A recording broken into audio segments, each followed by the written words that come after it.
नमस्कार साथियों, कैसे हैं आप लोग। उम्मीद करता हूं कि सभी लोग स्वस्थ होंगे। हम लोगों के लिए खुशी की बात यह है कि हमारे देश में लगातार तेज़ी से कोरोना के केस जो हैं वह कम हो रहे हैं और आप लोग सरकार द्वारा जारी की गई गाइडलाइन का पालन करिए। उम्मीद है कि हम लोग जल्द से जल्द इस पैंडेमिक से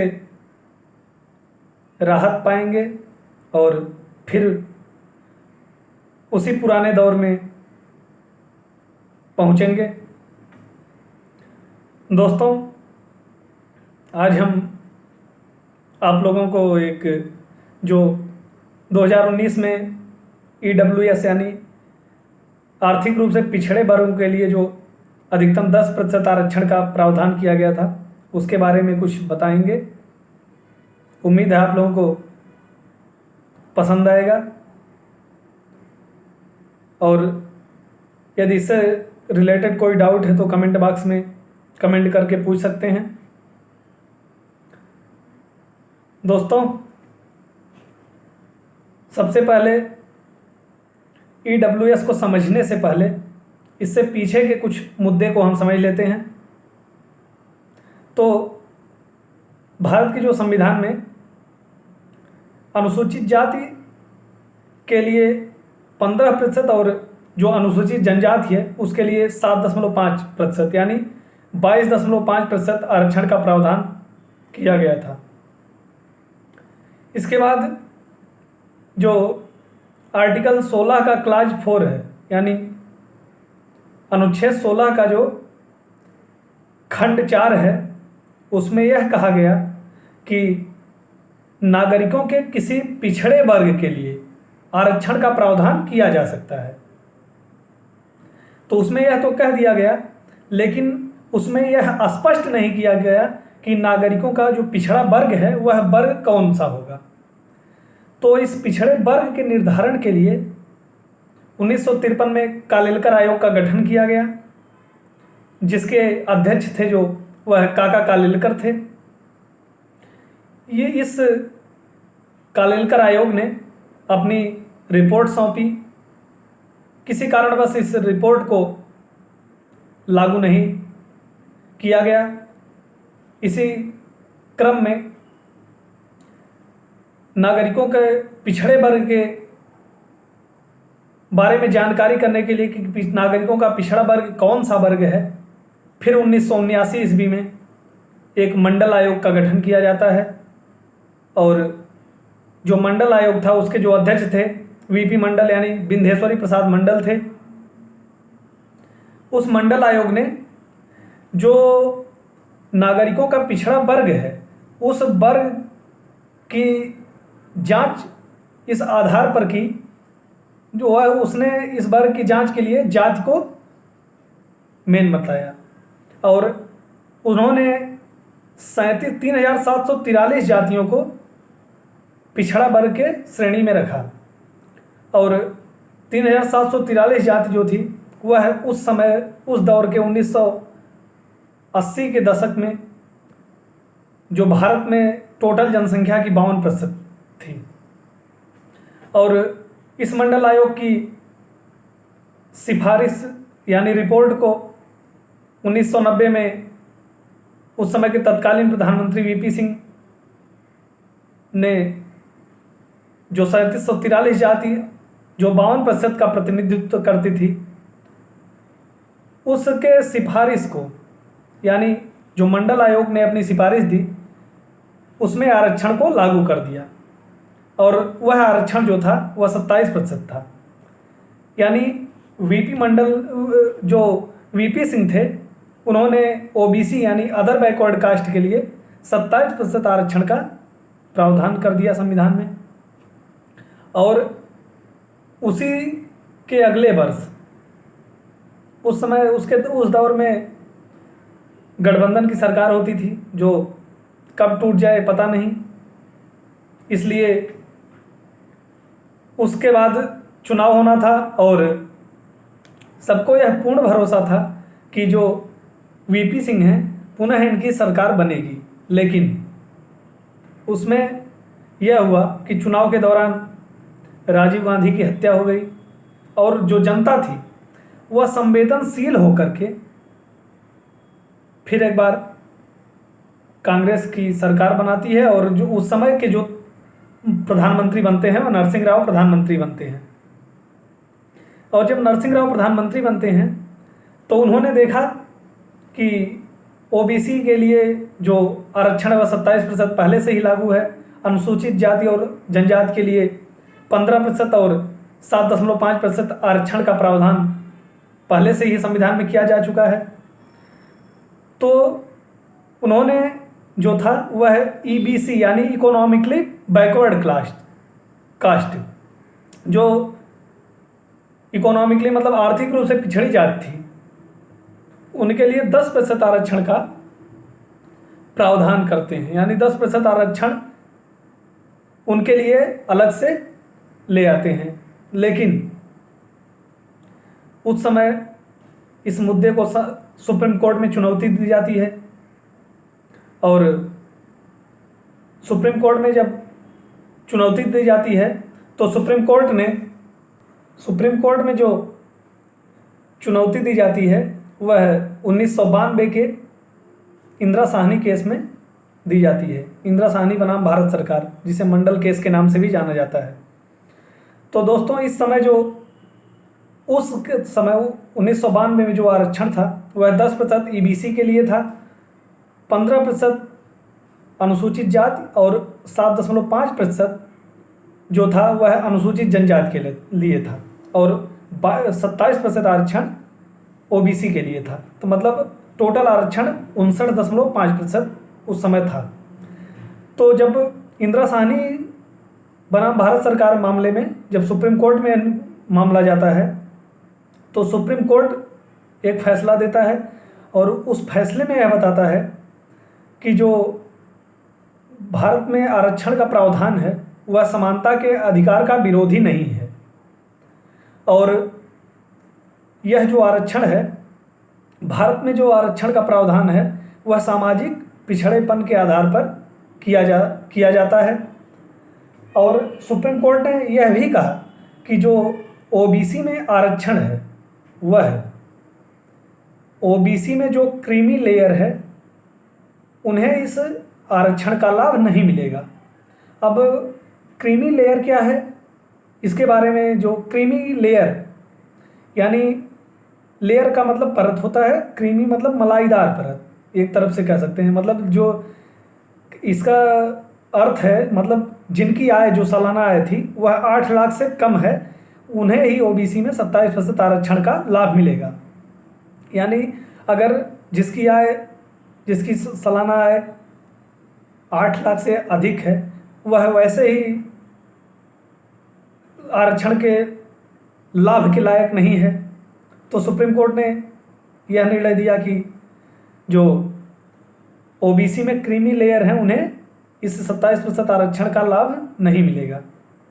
और सुप्रीम कोर्ट ने कहा कि जो आरक्षण है वह उसकी अधिकतम सीमा जो है वह 50% तक ही हो सकती है, लेकिन अगर कोई विशेष स्थिति आ जाए तब ही उस आरक्षण को बढ़ाया जा सकता है। और आरक्षण का न्यायिक पुनरावलोकन जो है वह सर्वोच्च न्यायालय द्वारा जुडिशियरी में किया जाएगा। इस आधार पर उस ईबीसी को जो 10% आरक्षण मिला था उस आरक्षण को सुप्रीम कोर्ट द्वारा रद्द कर दिया गया और अब वही 2019 में हमें ईडब्ल्यूएस के माध्यम से इकोनॉमिकली वीकर सेक्शन के तहत अधिकतम 10% आरक्षण का प्रावधान किया गया है। तो अब हम समझते हैं कि ईडब्ल्यूएस के तहत जो 10% आरक्षण का प्रावधान है वह क्या है, वह किसे लाभ मिलेगा और किस प्रकार से मिलेगा, उसमें क्या क्या क्राइटेरिया बनाई गई है कि इसके अंदर होने पर इसका लाभ मिलेगा। तो आइए हम समझते हैं कि इसमें क्या क्या क्राइटेरिया है। तो दोस्तों सन 2019 में तत्कालीन केंद्र सरकार द्वारा यानी भारत की संसद द्वारा संविधान में 103वां यानी 130वां संविधान संशोधन किया जाता है और उस संविधान संशोधन के द्वारा संविधान में आर्टिकल 15 में क्लास 6 और आर्टिकल 16 में क्लास 6 को जोड़ा जाता है। आर्टिकल 15 का क्लास 6 और आर्टिकल 16 का क्लास 6 जो जोड़ा जाता है, आर्टिकल 15 के क्लास 6 के तहत निम्नलिखित कुछ प्रावधान किए जाते हैं, जिसमें यह कहा जाता है कि जो EWS यानी जो आर्थिक रूप से पिछड़ा वर्ग है, उस वर्गों के लिए प्राइवेट या गवर्नमेंट, निजी या सरकारी संस्थाओं में प्रवेश के लिए 10% जो सीटें हैं वह आरक्षित रहेंगी और इसका निर्धारण जो है वह राज्य करेगा।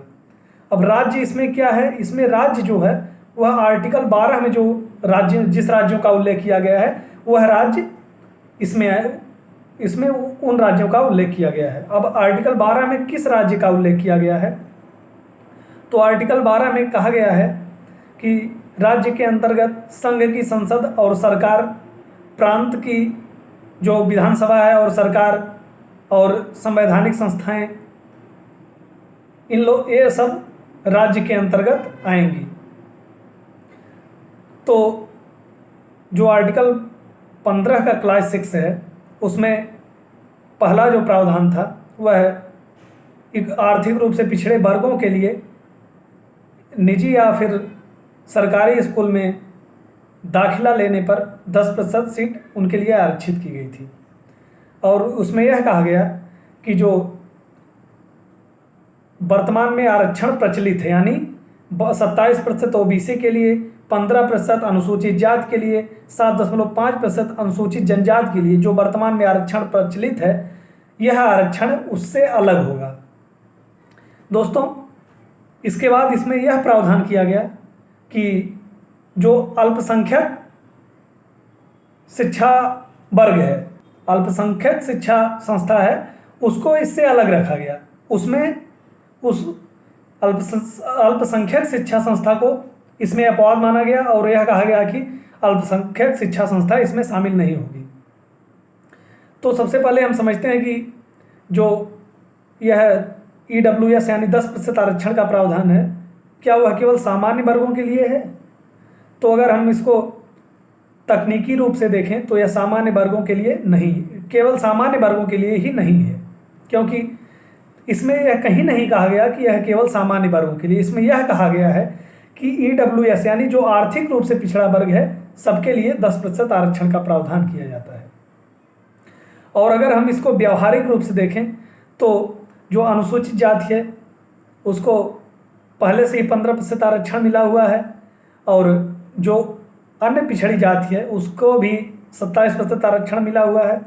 तो यह दोनों लोग अपने कैटेगरी को छोड़ करके इस 10% में क्यों आएंगे? क्योंकि इन्हें इससे पहले ही इससे ज़्यादा आरक्षण मिला हुआ है। तो व्यावहारिक रूप में देखें तो यह जनरल वालों के लिए ही दिखाई देता है।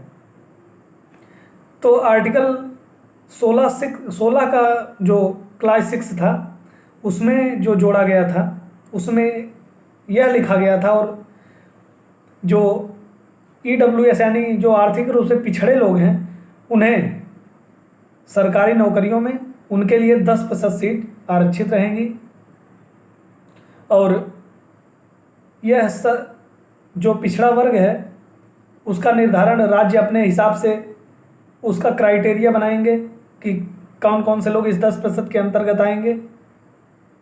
और आर्टिकल 16 के क्लास 6 में यह भी लिखा गया था कि वर्तमान समूह में जो प्रचलित आरक्षण है यह EWS उससे अलग होगा।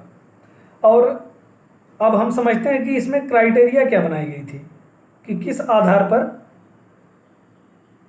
यह निर्धारित होगा कि हम EWS के अंतर्गत आते हैं कि नहीं आते हैं। तो इसमें क्राइटेरिया यह बनाई गई कि हमारी जो आय है, हमारी जो सालाना इनकम है वह 8 लाख से कम होनी चाहिए 8 लाख से कम होनी चाहिए। इसमें 8 लाख ही क्यों निर्धारित किया गया? तो इसके पहले हमने बताया था कि जो ओबीसी में क्रीमी लेयर निर्धारित की गई थी वह भी, उसका भी जो क्राइटेरिया था वह 8 लाख ही था। इसलिए इसमें भी 8 लाख सालाना आय निर्धारित की गई। और इसमें यह कहा गया कि आपका शहरी इलाके में 100 गज का जो प्लाट है वह 100 गज का प्लाट नहीं होना चाहिए, नहीं तो आप इससे क्राइटेरिया से बाहर हो जाएंगे। यानी 100 गज नहीं होना चाहिए, 99 गज का है तो आप इसके अंदर आएंगे, 100 गज का है तभी नहीं आएंगे। और इसमें यह भी कहा गया कि शहरी इलाके में 1000 वर्ग फीट से कम का मकान होना चाहिए। और दूसरा था कि यदि आपका जो गांव में घर है वह 2000 वर्ग फीट से कम का होना चाहिए, यानी 1999 1998 वर्ग फीट का है तब भी आप इसके अंतर्गत आएंगे, 10 EWS के अंतर्गत आएंगे। और जो ज़मीन है आपकी वह 5 एकड़ से कम होनी चाहिए। यानी अगर टोटल हम देखा जाए तो जो गरीब लोग हैं वे तो पहले ही इससे कम हैं, लेकिन जिनके पास जो अमीर लोग हैं वह भी इससे, जो अमीर लोग हैं वह भी इसके अंदर ही आएंगे। जो बहुत ज़्यादा अमीर हैं वह 20-25% होंगे, यानी 70-75% लोग इसके अंदर ही आएंगे। जो बिजनेसमैन हैं और बड़े बड़े लोग हैं वही इससे बाहर होंगे, लेकिन उन्हें इस सरकारी नौकरी से कोई मतलब ही नहीं, तो उन्हें आरक्षण से क्या मतलब है। एक प्रकार से देखा जाए तो यह आरक्षण जो है वह जो सरकारी नौकरी करने वाले लोग हैं, जो EWS है, उनमें उनकी जो आय है वह फिक्स है और उस सरकार के पास उसका लेखा जोखा भी है। लेकिन जो प्राइवेट बिजनेस करते हैं जिनकी आय शायद 8 लाख से ऊपर भी हो, लेकिन वह GST ना ही भर करके और इधर उधर करके, बिना पर्ची के सामान दे करके, कैश लेकर के सामान दे करके अपनी आय जो है वह 8 लाख से कम ही दिखा देते हैं, तो अभी इसके अंतर्गत आएंगे। लेकिन वास्तविक आय जो है वह उनकी जो है वह 8 लाख से ज़्यादा भी हो सकती है। और इसमें जो यह नहीं कहा गया है कि आरक्षण जो है 10% मिलेगा, इसमें यह कहा गया है कि सरकार आरक्षण का निर्धारण अपने हिसाब से अधिकतम 10% तक कर सकती है। यानी सरकार चाहे तो वह 10% कम भी दे सकती है, 5%, 4%, 6% भी दे सकती है, लेकिन अधिकतम जो है वह 10% तक दे सकती है। तो यह EWS है, यानी इकोनॉमिकली वीकर सेक्शन, यानी आर्थिक रूप से पिछड़े वर्गों के लिए आरक्षण का प्रावधान है।